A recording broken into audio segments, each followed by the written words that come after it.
ख़ास पेशकश आपने सामने। इस प्रोग्राम के अंदर एक ऐसी शख्सियत आज हमारे बीच में मौजूद है जो सिर्फ अपने नाम से नहीं अपने काम की वजह से पहचाने जाते हैं। एक बड़ी खुशी होती है इस तरीके के समाज सेवक के साथ बैठकर उनका इंटरव्यू लेना। ये अपने आप में बहुत बड़ा एडवेंचर होता है। और इस शहर औरंगाबाद के अंदर, क्योंकि ये मराठवाड़े की राजधानी होने के बाद यहाँ काफ़ी लोग घाटी हॉस्पिटल, कैंसर हॉस्पिटल के अंदर आते हैं। काफ़ी परेशानियों को आती है उनके सामने, काफ़ी दिक्कत का उनको सामना करना पड़ता है। तो ऐसी इन परेशानियों को और ऐसी दिक्कतों को दूर करने के कई एनजीओ ने, कई फाउंडेशन ने और कई ग्रुप ने जिम्मेदारी ली हुई जो अपने तौर पे काम करते हैं। चलिए आइए हम आपसे एक ऐसी शख्सियत से मुलाकात कराते हैं जो इस शहर के जाने मानी हस्तियों में से उनका शुमार है, जो समाज सेवक है और बड़े अच्छे लेवल के ऊपर जो है समाज सेवा करते हैं। चलिए मैं उनसे आपको इंट्रोडक्शन कराता हूँ। ये है हमारे मसीहुद्दीन साहब जो ग्लोबल मेडिकल एंड फाउंडेशन के जो है तो डायरेक्टर और चेयरमैन है। आइए हम उनसे मुलाकात करते हैं। जी मसीहुद्दीन साहब जो है तो यहाँ ग्लोबल फाउंडेशन वेलफेयर सोसाइटी जो भी आपकी चलाते हैं आप ट्रस्ट, तो ये कितने दिनों से आप चलाते हैं? अल्हम्दुलिल्लाह ग्लोबल मेडिकल फाउंडेशन को लगभग 25 साल तकरीबन होने को आए हैं और रजिस्ट्रेशन तो 2006 में किया गया था, लेकिन खिदमत खल्क का काम जो है वो 1991-92 से स्टार्ट किया गया था और बिना नागा रेगुलर जो है काम आज तक जारी है। ये अल्लाह का शुक्र है और इंशाल्लाह आगे भी जारी रहेगा।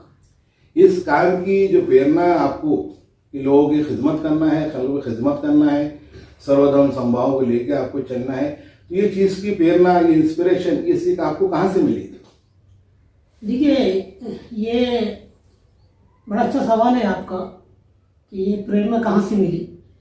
ये काम हमारे आप सल्लल्लाहु अलैहि वसल्लम अल्लाह के रसूल के दौर से ये काम है और फलाही काम करना ये हमारा एक जज्बा है और हमारे इस फलाही काम से किसी ज़रूरतमंद की मदद हो, ये सवाब जारिया का एक ज़रिया है। मैं एक वाक़े पर रोशनी डालूँगा। 2000 तकरीबन 93-94 का एक केस था जब हम लोग एसएससी के स्टूडेंट थे। घाटी हॉस्पिटल में भीड़ से मोमिनपुरा इलाके का एक बच्चा था जिसकी उम्र लगभग आपके 7 से 8 साल थी, जो वार्ड नंबर 24 घाटी हॉस्पिटल में अपना ट्रीटमेंट के लिए आया था, जिसकी दोनों किडनियां जो है फेल थी और उसके वालिद सलीम साहब जो कि पेशे से मजदूर थे, जो उस खर्चे को बर्दाश्त नहीं कर सकते थे, तो वो घाटी हॉस्पिटल से बुड्डी लैन उसकी मदद, उसकी ज़रूरत के लिए, उसकी मेडिसिन और कुछ अमाउंट्स के लिए बुड्डी लैन इलाके में आए और वहाँ पे हमारा स्कूल के एक दोस्तों का सर्कल, फ्रेंड सर्कल बैठा हुआ था। वो लोग हमसे रुजू हुए। हमारे फ्रेंड सर्कल ने, तब तो हम स्टूडेंट्स थे, फ्रेंड सर्कल ने आपस में कुछ कलेक्शन किया और घाटी हॉस्पिटल जाके उस बच्चे की अयादत किए, अयादत करके उसको उसकी मदद किए।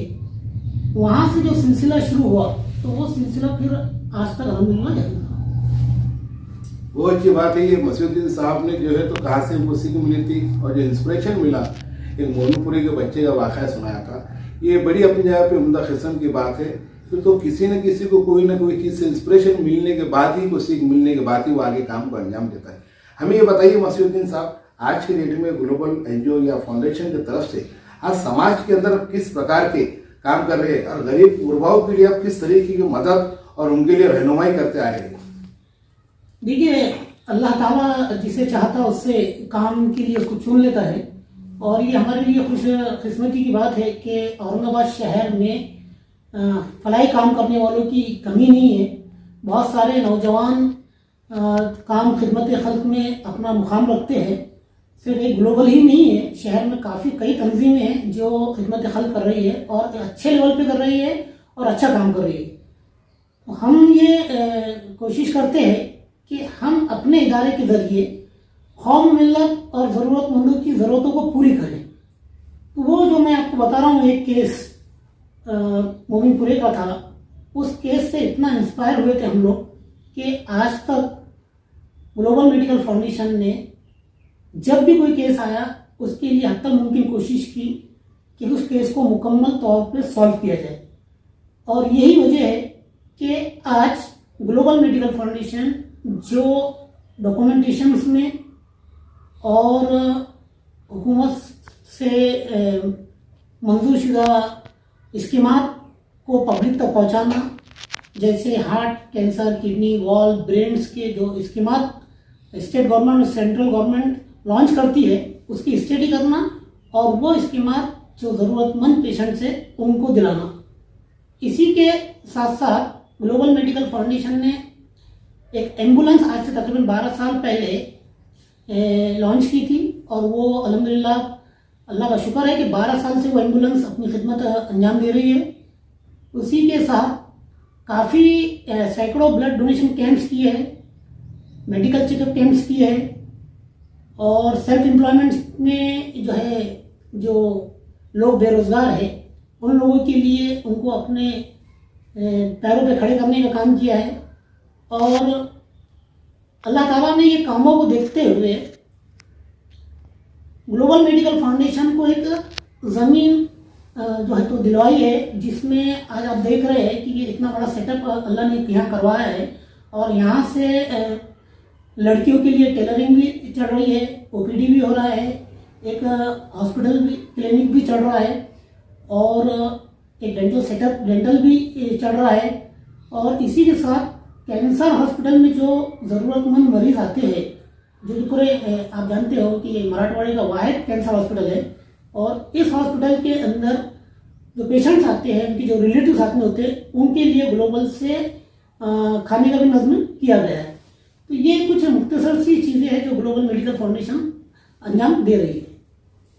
देखिए, बड़ी माशाल्लाह बड़ी अच्छी मालूमात दी उन्होंने। ग्लोबल फाउंडेशन आज समाज के उस निचले स्तर के अंदर गवर्नमेंट की जो स्कीमात आती है, सेंट्रल गवर्नमेंट के स्टेट गवर्नमेंट को किस तरीके से लोगों तक वो पहुंचाते हैं, ब्लड डोनेशन लेते हैं, वहाँ पे ब्लड कैंप कराते हैं उसके अंदर माशाल्लाह काफ़ी जो है तो ये समाज के अंदर आज जो है तो अवेयरनेस लाने की काफ़ी कोशिश कर रहे हैं। मसूद्दीन साहब, एक और एक ऐसा सवाल है हमारे लिए कि माशाल्लाह इतना बड़ा 20-25 साल से आप ग्लोबल फाउंडेशन में इतना बड़ा जो सेटअप है आज जो समाज सेवा कर रहे हैं, तो इसके अंदर कोई और भी लोग आपके साथ इन्वॉल्व है या किस तरीके से आपको होता है या कोई फंडिंग वगैरह क्या होता है?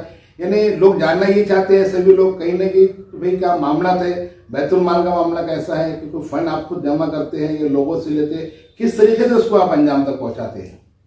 देखिए, कोई भी चीज़ को अगर आपको चलवाना हो तो आप बेसिक तौर पे सबसे पहले उसका फ्यूचर प्लानिंग तैयार कीजिए, आप बजट तैयार कीजिए। आप अपने इदारे के लिए जो ज़रूरत डॉक्यूमेंट्स है वो ज़रूरत डॉक्यूमेंट जो लगते हैं, जैसे फॉर एग्जांपल चैरिटी रजिस्ट्रेशन हो गए, 12A हो गए, ATG हो गए, इनकम टैक्स बेनिफिट मिलता है डोनर्स को, फॉरेन कंट्रीब्यूशन रेगुलेशन हो गया है, नीति आयोग हो गया है, ISO रजिस्टर्ड हो गया है। तो मैं ये समझता हूँ कि आप अपने इदारे के लिए हर वो कागज़ जमा कीजिए जो आपके इदारे के लिए बेनिफिट हो या डोनर्स के लिए बेनिफिट हो, क्योंकि डोनर्स बहुत है देने के लिए। अभी आप देखते हो लॉकडाउन का जो पीरियड आया था तो उस दौर में किसी गवर्नमेंट की ने वो हेल्प नहीं कर पाई जो कि एनजीओ ने हेल्प किया है। आप देखिए कि एनजीओ और अपने अपने इलाकों में, एतराफ़ के इलाकों में जाके एनजीओ ने जो है लोगों को खाना पहुंचाया, कपड़ा पहुंचाया, ज़रूरत की चीज़ें पहुंचाई। तो आप, मेरा ये सोचना है कि भाई आप फील्ड पे आइए। आप जब फील्ड पे आएंगे तो आप, अल्लाह ताला खुद असबाब बनाएगा, आपके समझ में आएगा कि भाई फील्ड पे आपको किन चीज़ों का, मुश्किलात का सामना आपको करना पड़ता है, कौन सी चीज़ आपके पास होना चाहिए और वो जो चीज़ आपके पास नहीं है उस वक्त आपको कमी महसूस होती है और आपके सामने आता है कि हाँ मेरे पास ये होना चाहिए था, ये डॉक्यूमेंट होना चाहिए था ताकि मैं इसके बेस पे ये काम कर सकूँ। क्योंकि काफ़ी लोग हैं जो कि आपको डोनेट अमाउंट कंट्रीब्यूशन करने के लिए तैयार है। शर्त ये है कि आप इखलास के साथ खौफ खुदा को दिल में रखते हुए आप फील्ड पे काम कीजिए, असबाब और रास्ते बनाने की ज़रूरत अल्लाह की है। देखिए मसूद्दीन साहब से एक आखिरी सवाल है हमारा कि मसूद्दीन साहब, आप जो है तो समाज के नौजवानों को, इस माशरे को और आज की इस हालत हाजा को मद्देनजर रखते हुए एक क्या मैसेज देना चाहते हैं आप? देखिए, एक इम्पोर्टेंट चीज़ ये है कि जब भी आपको कोई वक्त आपके पास दरकार हो तो वो वक्त का आप सही इस्तेमाल कर लो। आप अपनी मसरूफियात के अलावा आपके पास जो भी 4 घंटे 5 घंटे आपके पास हो तो आप उस काम को सही जगह पे इस्तेमाल कीजिए उस वक्त को।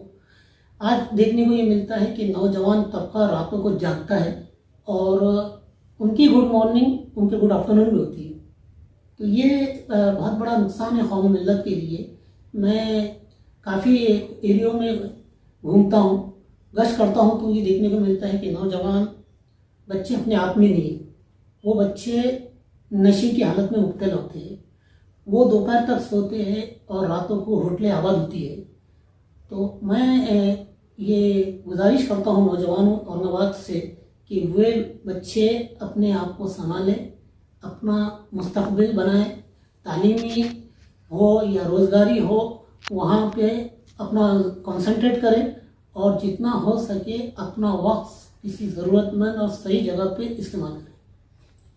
देखिए माशाल्लाह, आज हमारे सामने मसूद्दीन साहब ग्लोबल फाउंडेशन के डायरेक्टर, बड़ी अच्छी बात की उन्होंने, काफ़ी अच्छे सवालात हुए, उन्होंने जवाब दिए उसके अंदर माशाल्लाह।